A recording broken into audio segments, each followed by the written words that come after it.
Hi అండి. ఈరోజు ఈ వీడియోలో మీకు దాల్చా లేదా కట్ట అంటారండి, అది చేసి చూపిస్తున్నాను.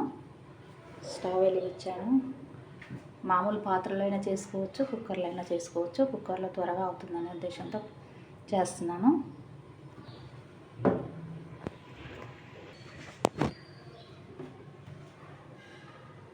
నూనె పోసుకోవాలండి తగినంత. మనం చేసుకునే పరిమాణాన్ని బట్టి నూనె పోసుకోవాల్సి ఉంటుంది. నేను కొద్దిగానే చేస్తున్నాను, అందుకే కొద్దిగానే పోస్తున్నాను.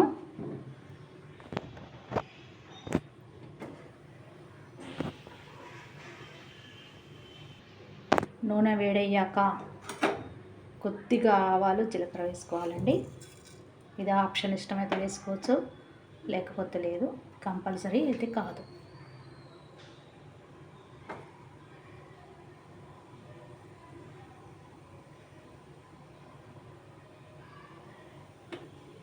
ఇప్పుడు ఉల్లి ముక్కలు వేసుకోవాలండి.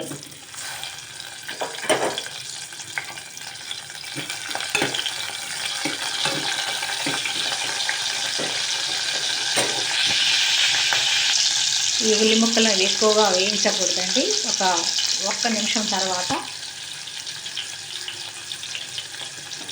పచ్చిమిర్చి వేసుకోవాలి, కరివేపాకు వేసుకోవాలి, పసుపు,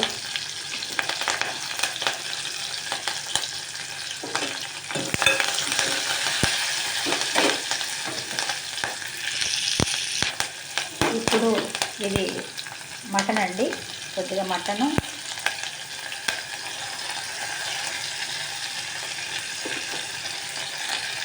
బోన్స్, ఫ్యాట్ కొద్దిగా వేస్తున్నాను. ఇష్టపడ్డ వాళ్ళు ఎక్కువ వేసుకోవచ్చు. నేను ఆరోగ్యానికి మంచిది కదా ఉద్దేశంతో కొద్దిగా వేస్తున్నాను. ఇది లేకపోతే ఇది చేయరండి దాల్చా.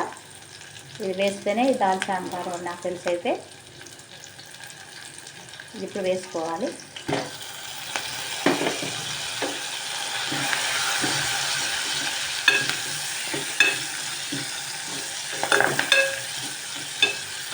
ఫ్యాట్ చేసుకోవచ్చండి. ఫ్యాట్, బోన్స్, మటన్ ఫ్యాట్ అండి.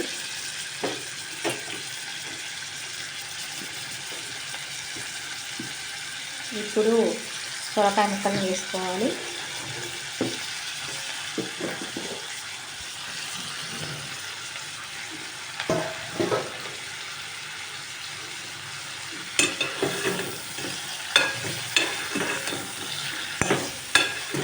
ఇలా కలుపుకున్న తర్వాత కొద్దిసేపు మూత పెట్టి మగ్గించుకోవాలండి.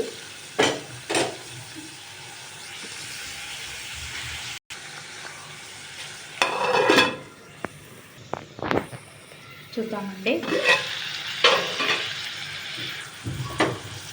కొద్దిగా పుదీనా వేసుకోవాలి.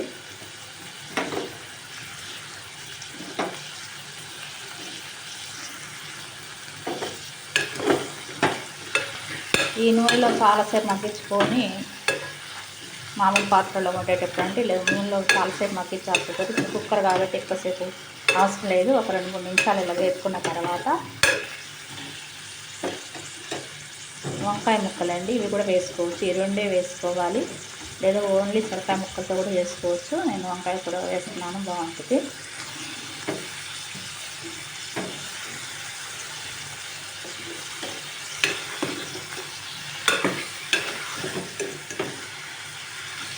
కొద్దిసేపు నూనెలో వేసుకోవాలండి. ఇలా ఇప్పుడు ఇలా మగ్గించుకున్న తర్వాత కారం వేసుకోవాలండి. కారం కొద్దిగానే వేసుకోవాలి. ఇది బిర్యానీ బగారాలోకి బాగుంటుందండి ఈ కట్ట. అందుకని కారం అది స్పైసీగా ఉంటుంది కాబట్టి కారం దీంట్లో తక్కువ వేసుకోవాలి. టమాటా వేసుకోవాలి, కొద్దిగా సరిపడినంత ఉప్పు వేసుకోవాలి.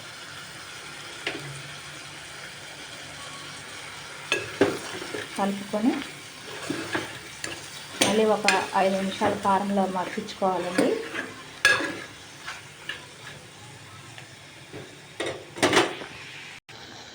ఇప్పుడు ఈ చిన్న గ్లాస్ వాటర్ ఇందులో పోసుకోవాలండి.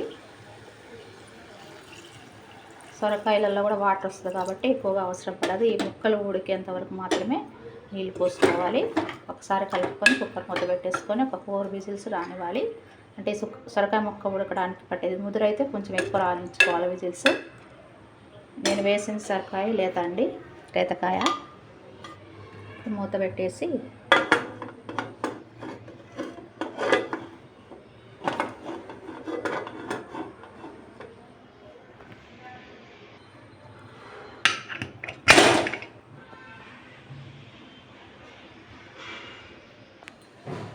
స్టవ్ మంట మాత్రం మీడియం ఫ్లేమ్లో పెట్టుకోవాలండి.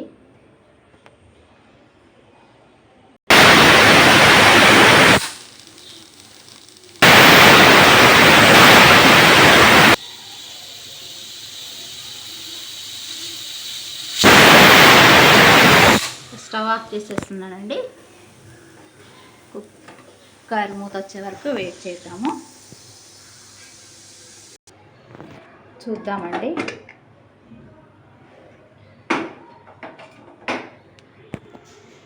ఇప్పుడు స్టవ్ వెలిగించి ఒకసారి కలుపుతానండి. అల్లం వెల్లుల్లి తాలింపులో వేసుకోవాలండి. కుక్కర్ కదా మాడుతుందేమో అని కొద్దిగా తర్వాత వేద్దామన్న ఉద్దేశంతో వేస్తున్నాను. ఒకసారి ఇలా కలుపుకొని మామూలు పాత్రలో వండుకున్నప్పుడు మాత్రం తాలింపులోనే వేసుకోవాలి అల్లం వెల్లుల్లి పేస్ట్.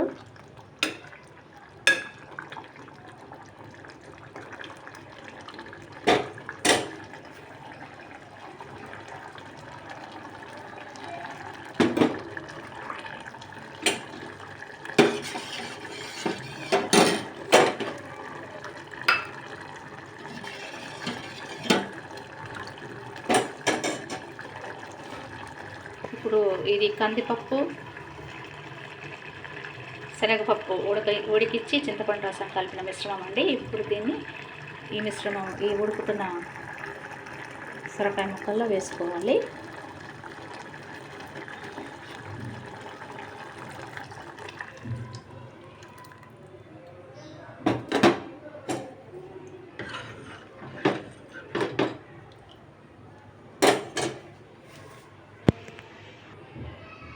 ధనియాల పొడి వేసానండి కొద్దిగా, ఒక హాఫ్ స్పూన్ ఇది ధనియాల పొడి.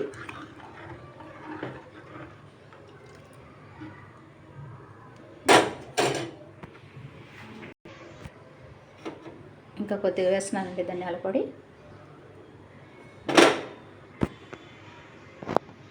వేసాక చెప్పానని మరి కొద్దిగా వేసి చూపిస్తున్నాను. ఇప్పుడు ఈ మిశ్రమాన్ని 5 నుంచి 10 నిమిషాలు 5 నిమిషాలు సరిపోతుందండి మరిగించుకోవాలి. మూత పెడతాను. పొంగే ముందు మూత తీసుకోవాలి. ఒకవేళ పొంగేటట్టుంటే మూత తీసుకోవాలి. స్టవ్ ఫ్లేమ్ సిమ్లో ఉంచుకోవాలండి. ఇప్పుడు పొంగదు. ఒక 5 నిమిషాలు మరిగించుకుంటే సరిపోతుంది. చూద్దామండి.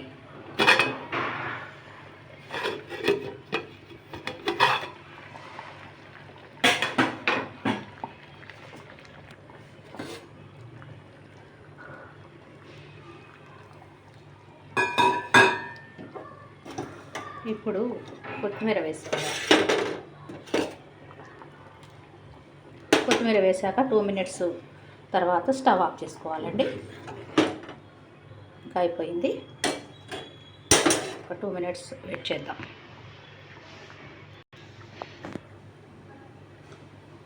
కొద్దిగా ఉప్పు తక్కువ అనిపించిందండి, చూశాను, వేస్తున్నాను.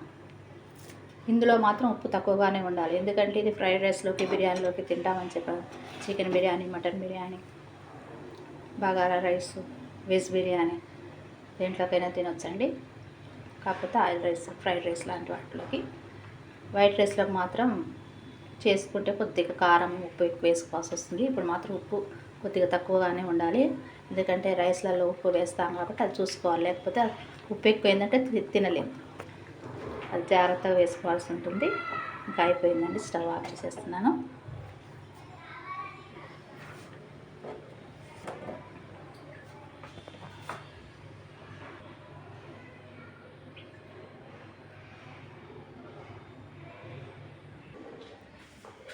వేడి వేడి దాల్చా రెడీ అండి.